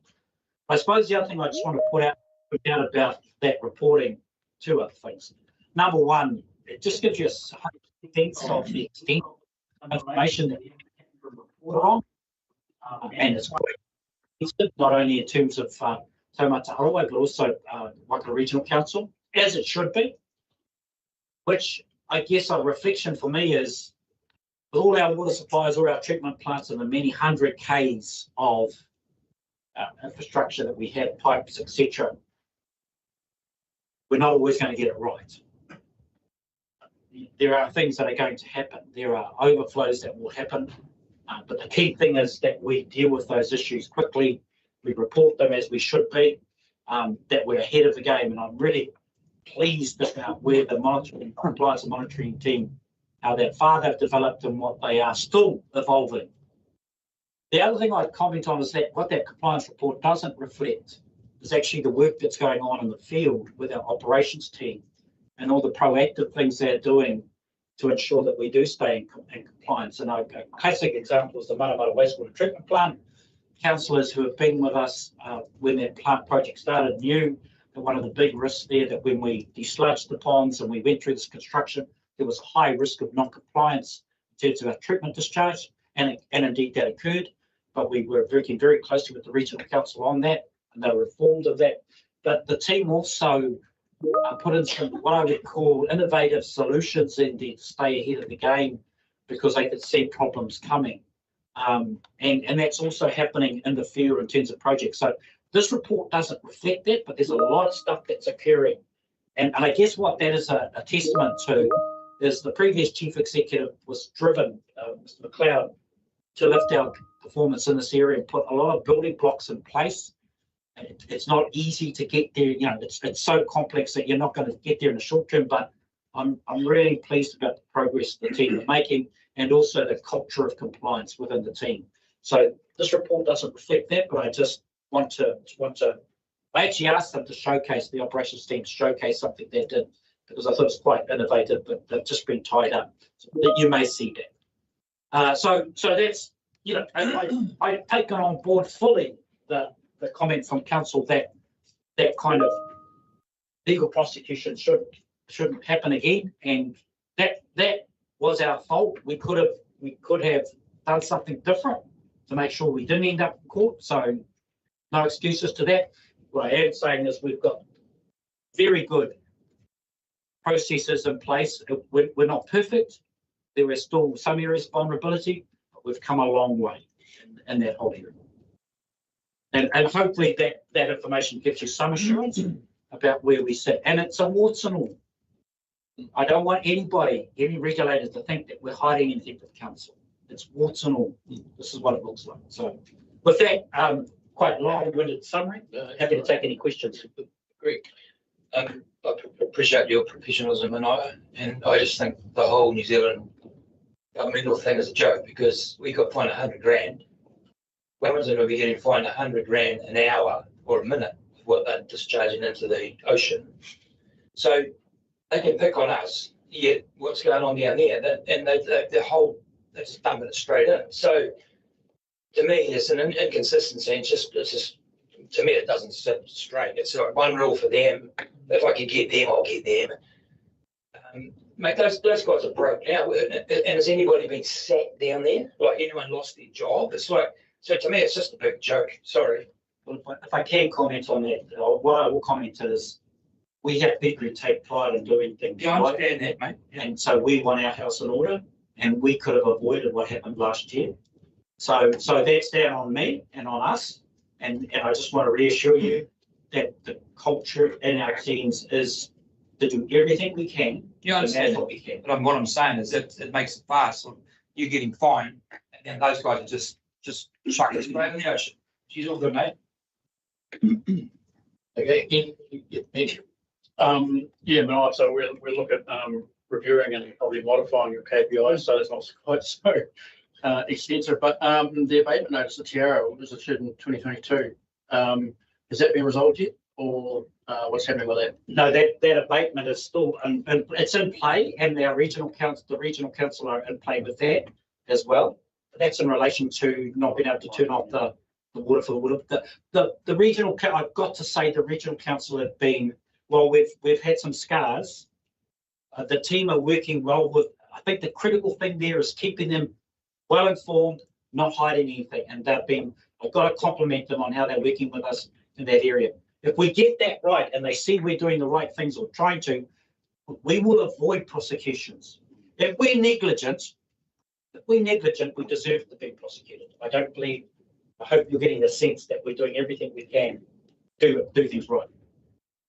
And supplementary is there any update as to when the desludging the Tiara plant's going to begin when we do it, or is it going to be just transferred over to Waikato Waters and they can do it? The team are progressing everything that they need to get the project plan in place. But because it's so big, Waikato Waters are taking a lot of interest in that, and that makes sense. And so the team,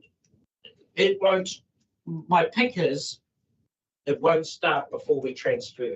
But I think what's more important for me in that project is make sure we get it right, because it's such big dollars. Make sure we get the right solution. The obvious issue we have is here in Te Aho with the ponds. So it's very much in play. But no, I don't think it'll start before 1 October. That would be my pick. That's cool. So we're happy with the risk of that lack of capacity at the moment until then. Well, so a great example of where the team has been quite innovative, operation team. They actually raised the levels around the pond. They took action to do that, provide us with more buffer. Am I happy? No, I'm not happy with that kind of risk. What can I do to control that risk? One is make sure we're working closely with the regulator.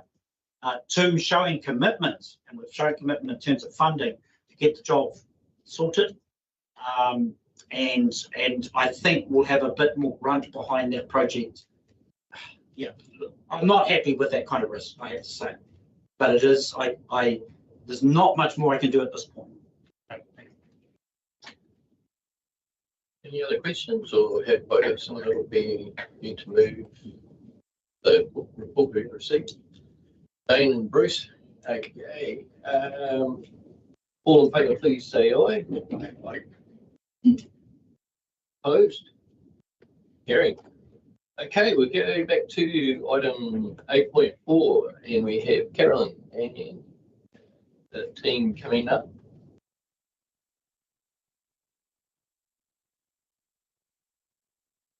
Welcome, ladies. Provide you with the summary. Oh, thanks.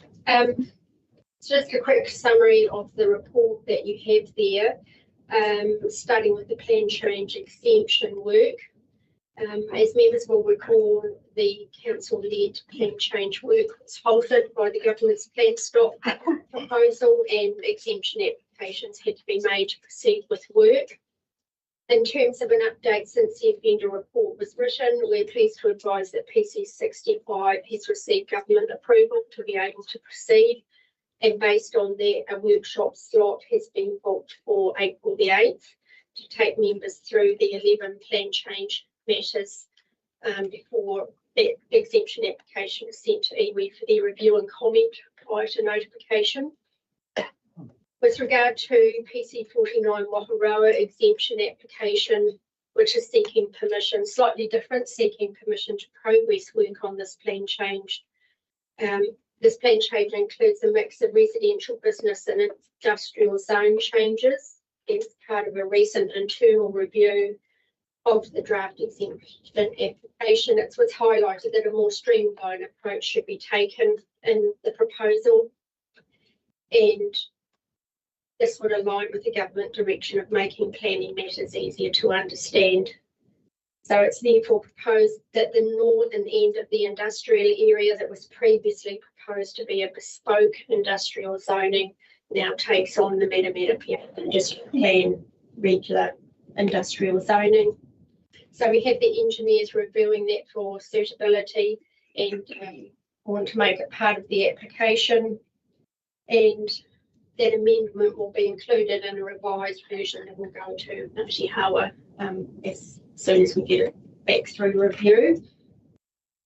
Plan change 62 Calcutta. This has been in the system for a little while, but there are still ongoing discussions about stormwater, and the applicants following up with the regional council just to tie off any concerns with them. So we waiting for that feedback from the applicant.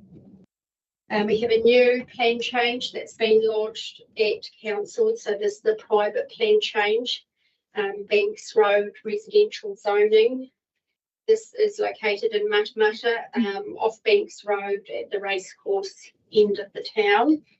And members who were here last term may recall this site, which was going to change to future urban zone under the PC 61 national planning standards, which we had to step aside from because of the plan stop. So this application is has been lodged, and we are in the process of reviewing it for completeness with our assets engineers and other experts, and we've got a meeting next week to talk through the applicant about what they've lodged. As stated in the report, this is turning 26 hectares of rural zone land to residential. The developer is the same developer as Mayfields, which sits immediately adjacent to this site. The developer owns 2 sites within the development area, so the smaller rather than the larger portion of the development site, and the remainder is owned by a number of individuals. The application indicates owners have been consulted about the plan change via letter, and some have had a follow-up meeting. I've recently checked with the applicant's agent, and no new consultation has been undertaken other than what's been cited in the application. Work with the growth strategy, which has staff support, will now move forward. But there's been endorsement of the growth figures at this morning's meeting. And in terms of RMA update, the submissions that we made to the Planning and Natural Environment Bills, they were lodged, and hearings are currently taking place in Wellington. Our RMA pages on our council website, we've had 2 additions to that, the Granny Flat Guide and guidance regarding the recent changes in national direction. The Matamata-Piako Arohi invitations, council is still working through those processes. Got a technical team progressing a draft of the agreements, and in other work there's also been a project plan.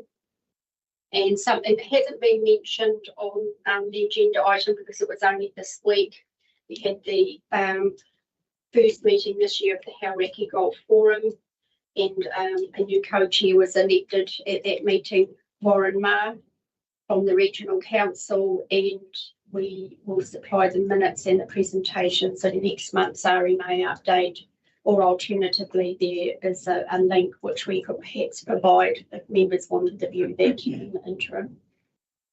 He's a keen fisherman too, Warren. Yeah.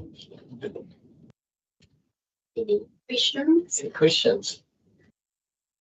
Just one. With the private plan change at 65 Banks Road, and it might relate to a few other plan changes too, but how does that get on with land classes? If it's, class 1, class 2, class 3 soils, is it still able to go through reasonably smoothly if it goes through at all? So that piece of land has been identified for quite a long time in our planning process. It is identified as a future residential policy area, and that's been since the 2020 as part of Plan Change 47.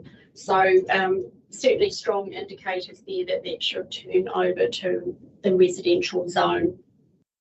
Yeah, because I just noticed on that interim decision with Ashbourne, that was part of the panel coming back, pushing back on the land classes. So I was just wondering how it related to that. And I guess the difference is that area for Ashbourne hasn't been identified as residential zoning. Yeah. Any further questions, or do I have someone that'll move the? Oh no, that was good update. Second, I'll see someone. Any good seconds? Thank you. All in favour, please say aye. Opposed? Carried. Thank you very much, ladies. Awesome. Thank you. Civil defence, Andy.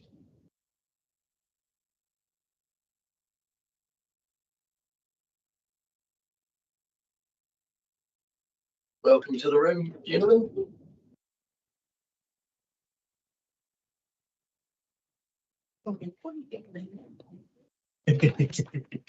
You're in progress. No. Yes, hello. I'd like to table the report and happy to answer any questions. Before we do that, we have a presentation which was delivered last week around the report focuses on 2 weather events, and we've got staff that were involved in the weather events, and it paints 1,000 words. So I'll ask the talker. So this one's a little bit condensed as opposed to what was shared at the managers and the team leaders day as requested by Ali. But before we get any further into it, we have Mike Van B and also Todd, who were part of the January 21st weather response as well. So once this starts working, there we go. So we had two. One was the January 21st weather event, which came through. We had a strong wind watch only, whereas our neighbouring districts, Hauraki, Tensmore, Mandel Bay, and Plenty, had what's called a red heavy rain warning. So the red is the worst, orange is in between, and then yellow. And then following that, on Valentine's Day, February 14th of March, we also had a secondary weather event, which more so impacted the Western Waikato, so Otorohanga and Waipaha districts. So during January 21st, so I've got a little infographic there. Hopefully it's not just a little post for ads. But the main impacts for us where we had initially on the first night of was 7,500 properties without power, which got reduced to 6,000. Over the night, we had 97 council calls, 81 calls to FENS. Using antenna, we had 79 total reports. And over the course of 3 days, starting from the 20th through the 22nd, we actually had 106 users from our district that could sign up for antenna. So the communications were good. We had 30 plus local impacted roads with 10 closed, nature trails 7 closed, impacts to wastewater treatment plants, a ton of tons of green waste, and a lot of sub hours that we used. But I think I would just like the opportunity for Mike Van B and Todd to talk about their experiences. Okay. What? Thank you.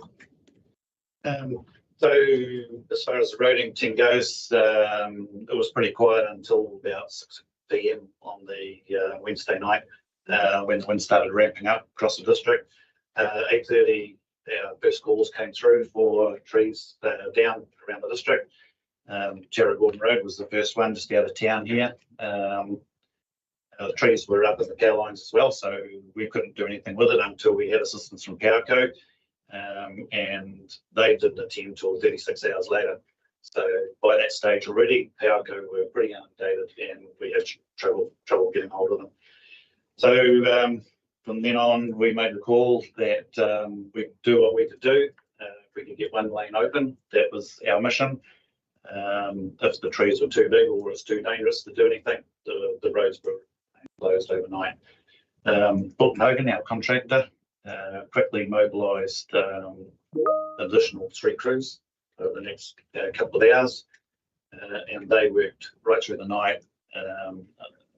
And around 1:32, the wind started dying down, and those crews were able to get around all the calls that they received, and we bar half a dozen roads, we had everything, at least a one lane across the district. So it was pretty impressive. So that crew knocked off at about 6 o'clock in the morning and going all night with those crews, and they were sent home for a well-earned rest, and additional crews were coming in the morning to go back out. So that was a pretty late night. I eventually got to bed about 2 a.m. in the morning, back up at 6 to get a rundown on the progress overnight and work out the plan for the Thursday.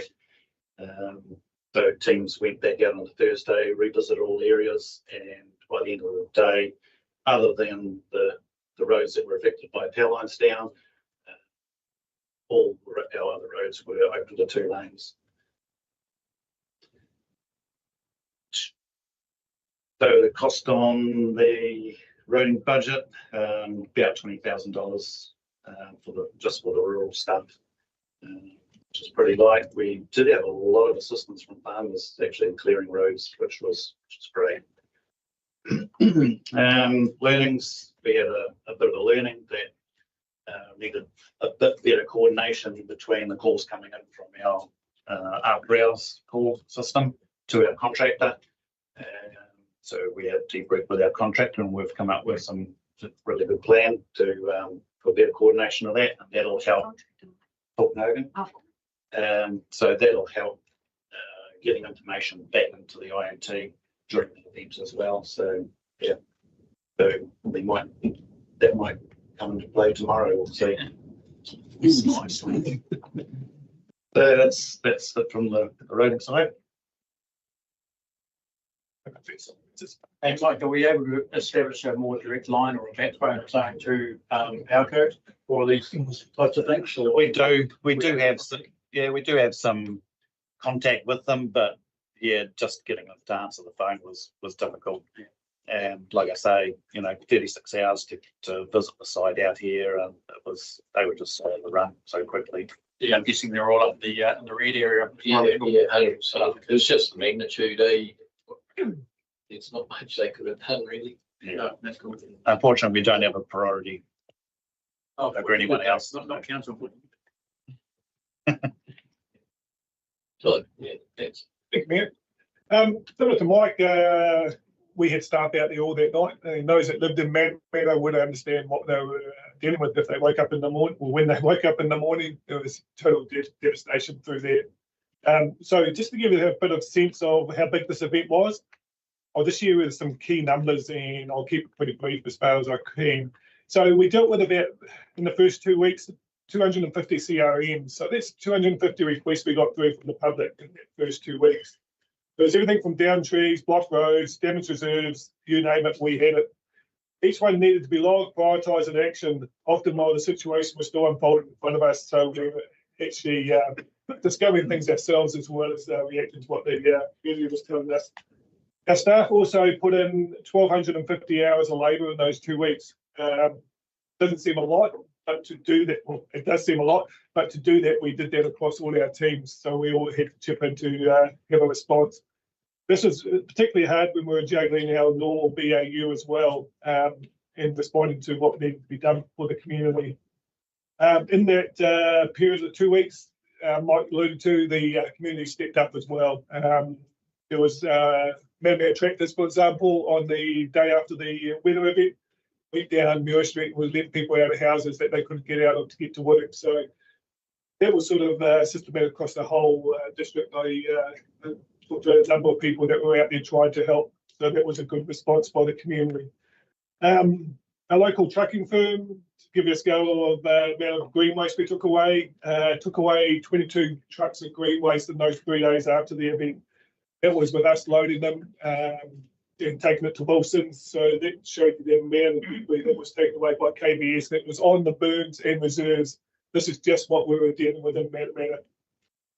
We also managed to clock up 150K of contractor costs. So that was spread across the local arborists, which I'll mention a bit more later, plus our council arborists. So they worked pretty solidly for 2 weeks. Also included traffic management, because we were still having to work with roading issues as well, as far as the trees that were affecting them. And finally, the council made a real good call early on to have free green waste dumping that provided the benefit of having the locals be able to take the green waste to the dump, so prevented them to having to put on the berm and us having to take it away. So that initiative was quite positive and at a reasonably low cost of what it would have cost if we had to have done it ourselves. This was a real important for helping the community as well, because they felt like they were being supported at this time when they needed it. There were some interesting things that they were taking to the dump, but at least we were getting the way off the berms. Together, these numbers paint a clear picture of the extent and the cost. But what I just also want to reflect on is the response from KDS to the incident. We had 2 staff members out all that night as well, working with the local arborist Ryan McPherson. He provided really important on-ground help out there. We had State Highway closed when we first went out at 10 o'clock. We made the call to try and get them down Wokaro East, and the first thing we got to was a big tree in the middle of the road down Wokaro East with trucks back and back, cars trying to get around it. So we activated Ryan McPherson to remove that pretty quickly. It opened that arterial route up for me straight away, because as you know, Wokaro was closed off all that night and some of the next day. Cherie's not here, but during that night, there was a really good camaraderie or communication between after hours and staff in the field. And between us, I think, well, I know because I was out there, we responded really well to what the community needed, what the emergency services required, and what we could deal with the next day was all apparent to us before we got there. So we set up a call centre in Matamata. We had our admin team through there recording calls, and we had 2 site visits. 2 people visiting sites just to prioritise.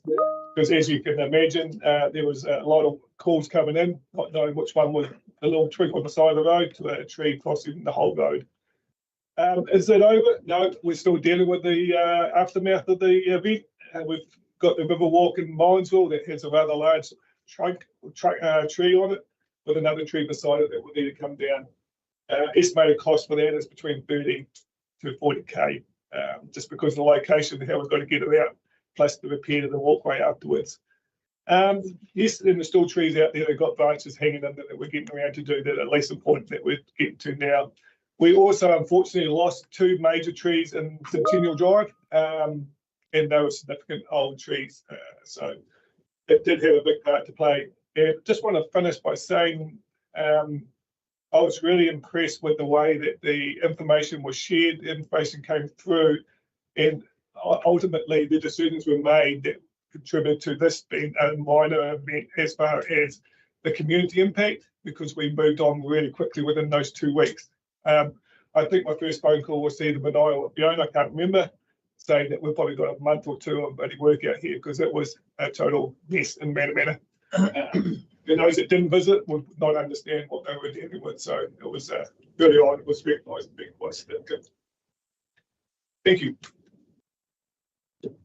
I just have to say, I was just so impressed because I had a bit of a drive around and I thought, wow, and particularly up first up to, the tower, walkway.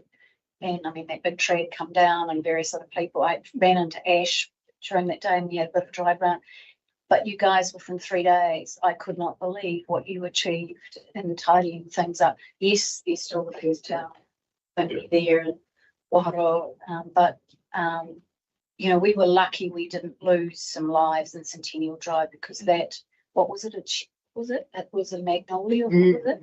That thing is right on the corner, and it could have come down that way. It would have ended up right in David's house. So yeah, we were really lucky. And yes, I went to sleep at 2 o'clock, so I know exactly what time the wind dropped. But yeah, you guys be congratulated, because wow, that was big work, and I knew it was going to be coming at a cost, but that's the way life is, isn't it? Yeah. I suppose for Mike, if you pull the animal health and safety card by Fonterra, Tatua, you say that they've pulled the resources into Coromandel. Well, they ain't got no cows up there. The farmers, cows need to be milked, roads need to be cleared for the tankers. So I think you should, maybe if you don't already, liaise with Fonterra, Tatua, get near power. They have fast track to the power, so you guys are first option, get the roads and get power on. The second thing, it comes down to money and finance, and we've talked about this, Ash, about the cost on the arboristry. Are we doing maintenance on our trees, and do we have the money to do it? And do we just need to go around and cut some trees down and get rid of them? And that's it, and have a policy on trees, because we're just going to keep having storms. I'm just saying, rather than spending a couple $100 on arborists each time, better spend a couple $100, get rid of the bloody things, and done. Because you've got to be practical here. We ain't got heaps of money, and it's all very well saying the arborists will be going like this. Bring it on, you know. Every time there's a storm, the digger drivers and everything, and the ratepayers are paying for that. So going forward, have you got a maintenance plan on the trees? Because I can see trees like Coromandel, no one's doing any maintenance on them, and they're through the power lines and they're just crap. So whose job is it? Is it Piako's? Is it? So I think there needs to be a bigger picture on a maintenance program, and if we can use their money to do it, not ours. I don't know. What do you guys think?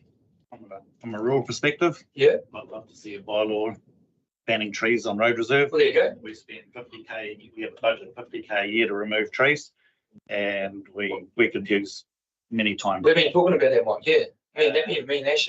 Yeah, because the less trees are got on road reserve, I agree. the less problems we have.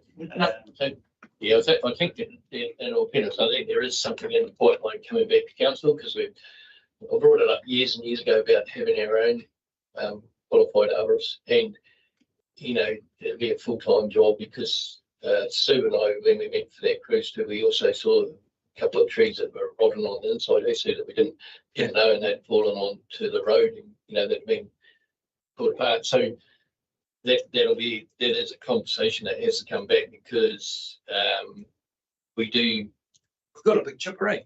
Yeah, we've got our own chipper, and we've got so whether we do that, so then there can be a lot more maintenance. And you're right, Mike. You know, there's the most amount of phone calls that comes to the mayors about trees problems, and you only have to look at footpaths and stuff. The damage they do to, like, you know, reaching to the choir here, Mike would know. You know, like you just said, they could spend $100 a year on maintenance. You know, so it is something that we have to look at to try and get smarter and better, and might even be less trees depending on the storm that come down if you maintain them, because we don't actually have a budget for that yet. So that's another thing. Very sensitive about trees. No, I'm just saying, people out there. Just want to echo Sue's comments. Thanks, Oliver Matamata, and it was an absolute bomb. So you guys sort of amazingly quickly got it sorted. It's awesome. So I just want to have a question. Do we ever get like firewood suppliers to come and collect trees for free? Is that something that we should look at doing? We do. Our policy with trees, and I could answer your question, but it probably better I didn't just yet, unless it was refined differently. For the firewood, we leave all the branches that can be used for firewood under the tree. If it's been pruned, if it's left on the ground, we leave it there for two to 3 weeks. We find most of the wood goes. we don't want to encourage volunteers or businesses to start doing it because that requires a bit more of a contract or sort of volunteer sort of approach to what we do. So yeah, the wood does go there. Yeah. No. I mean, just, you know, a company like the firewood factory, I wonder if there's an opportunity to have them sort of pre-qualified, like, you know, go through a process to make sure they know what they're compared to from the state. And then have them available for us to call on to kind of remove some of these trees and just have their job away from us. It could be an opportunity. We have used them rurally. We've had trees that we've taken down, oak trees, and we've cut them down and they've come taken the timber away for sure. But we do when we can. The other one we do sister up with the Lions and Lionsville, so they do a lot of our tree work for us on the ground that they can manage. So yeah, we do liaise with them. Technical question. I was just going to ask a technical question. How do you get rid of that stump? Oh, that's what I was going to say about the stump on that magnolia tree on Centennial Drive. Is there an opportunity to use that to put like a... Yeah, so Centennial Drive Committee have wanted that hike to do that. So they're going to contract that out to someone to come and carve that in. So that will become a tree. The one at First Tower just needs to be taken away. Just haven't been done yet. Yep. Okay. Any other questions, Bruce? You mentioned dairy farmers and what have you, right? Yep. From my perspective, any dairy farmer that doesn't have a generator now needs his head. Yeah, but I'm talking about access too, Bruce. The tankers trying to get the milk in and out. Right. Yeah. That's a little different because that's the roadside. But when it comes to power, power to a, to get the milking done, all right, that's an immediate issue. And the more and more of them are putting generators in. So they're still going to get the milk in and out. That's what's in it. Yeah. Like Tartua, Tartua factory actually lost power for 24 hours. So they were unable to process any milk. So all their milk was going. Just all those trees. Well, just trees, eh? Yeah. Cut them down. But Piako are responsible for keeping the lines clear, and they do that. It might be all right now. They've got solar out there. Just yeah. Hey, just a question from myself to sort of events. There's so many different news reports about this incoming storm potentially, and they all have different variations. What have you got a more accurate update on what's unfolding at the moment? Just could you give a comment on that? Would be great. Thanks. Particularly. Move back to using a mic. So we had a pre-weather conference with WRC Met Service at 10:30 today. So what we currently have and what Met Service has issued for us is another heavy rain watch. So it's similar to what we had back in January 2026, January 21st. There we go. Yeah. So it's another strong wind watch that we're sitting in. It's from Thursday until Friday with the bulk of the wind coming through again. It's easterly and northeasterly again, so it's another Kaimai Buster scenario. What they believe is that the bulk of the wind should stay around the spine of the Kaimais. That being said, we can expect gusts up to 110 kilometers per hour, and it's mainly from tomorrow afternoon until the evening. That's when all the heavy wind's going to come through, and by midnight of Thursday, it's going to pass. That being said, we also have Thames Coromandel, Hauraki, Bay of Plenty, which are again back into, if I go back, it looks pretty similar to the image there where they're currently in orange, but both of them have a high chance of upgrading to another red warning. So we're kind of in a similar situation, except the duration of the wind and expectation of it should be a lot lessened. And in terms of heavy rain, we'll still experience some rain, but we haven't been given a watch or warning issued for us at this stage. So it's going to be from Thursday to Friday. From pretty much Thursday afternoon until the evening. Bulk of the wind comes through. By midnight, it should pass, and then from that point onwards until Saturday, we'll have rain coming and going. That's the current information. That said, it can be subject to change, but like with all information that I share with our managers and team leaders and coordinate, anytime there's an update, I flick it through. But it's the latest one as of 10:30 morning. Okay, so relatively fast moving Yeah, but it just goes to show how frequent these things are. We had one in January, and we had one early Feb, more so for West of Waikato, and now we're not even in April, and there's another one coming through. So, but yeah, pretty well coordinated.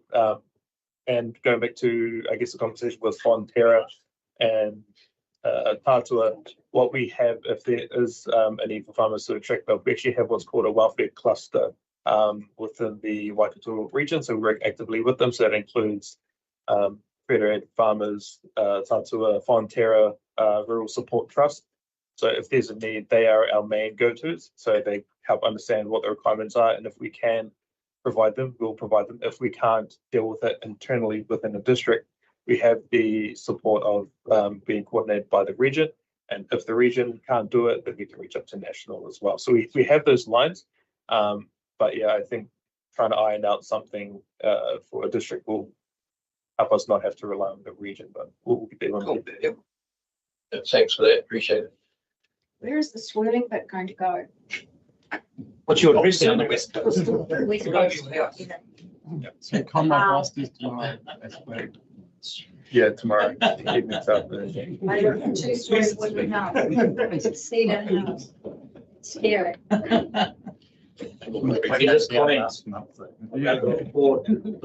Like in any of these, and I know that you'll talk more as a council about learnings out of this process, the Risk and Assurance Committee said the same thing. There's always learnings out of the process, and you know, and we've got people in the field who know what happened on the ground, and they're feeding that back in, and of course we've got our team here to help managing this through. So but there are some issues that will feed into the long-term plan that we need to be talking to and thinking about through, and that's one of them is, and I think the figure is, Andy, correct me if I'm wrong, the new emergency management legislation, I thought somebody had costed that for impact on councils, 82 million, this figure, 82 million. Now, so that's what's coming as new expectations. Some of the things that the team have flagged here are, these are learnings from where we are now. And so they will rightly come through to the long-term plan. And you've mentioned before, for example, when, you know, we're talking about resilience funding, you know, to drop, because we don't budget for these events, you know, we don't, but is there a way that we can have a funding stream that, you know, that actually helps us work through these? And look, the team responded brilliantly. People, I mean, Tuka was over and Pairo got stuck there because he was helping out over there. And, you know, these guys were out, they won't say it, but they were out there at the early hours in the morning. They do that because they're incredibly committed and proud, and we're very proud of them. But, you know, there's lots of people in behind them too are also doing things. So picking up all of that so that when we come into our long-term plan, we can be better positioned, be it with more resources or whatever to deal with these events going forward. So I'm really grateful to the team, what they've done, and you've heard me say how proud we can be of our team. Yeah, but it is about a learning process going forward. Could I just add, yeah, I appreciate what you guys have done too, but I'm guessing you guys had a review of the incidents, you know, weeks or so afterwards. My suggestion is probably just that Mayor Ash and I are your representatives on the regional CDM, is if we could be included on those reviews as well, just for a better connection between this council, our regional CDM, and you guys as well, if that's right. Yes, definitely. Yeah, a number of reviews. This particular event was treated as business as usual, as opposed to standing up a formal emergency operations centre.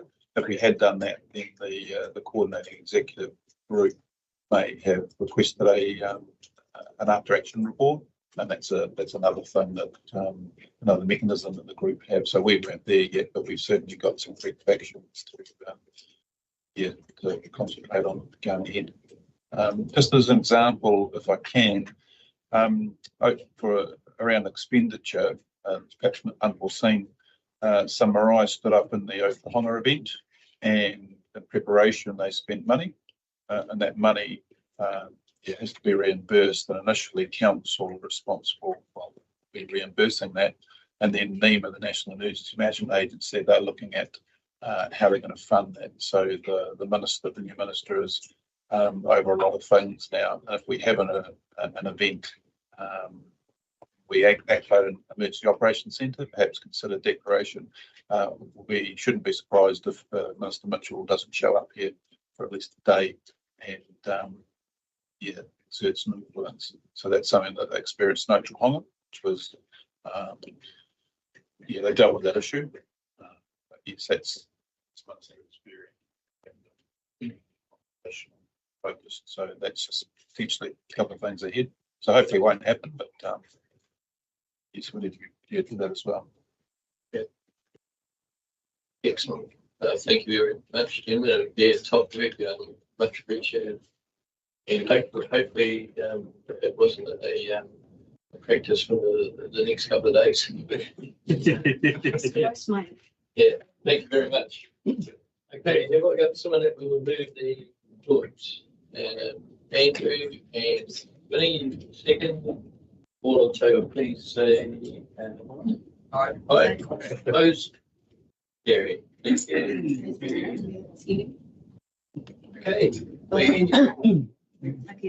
Meeting is closed. We're going on air and workshop opens and we have Sandra. First up.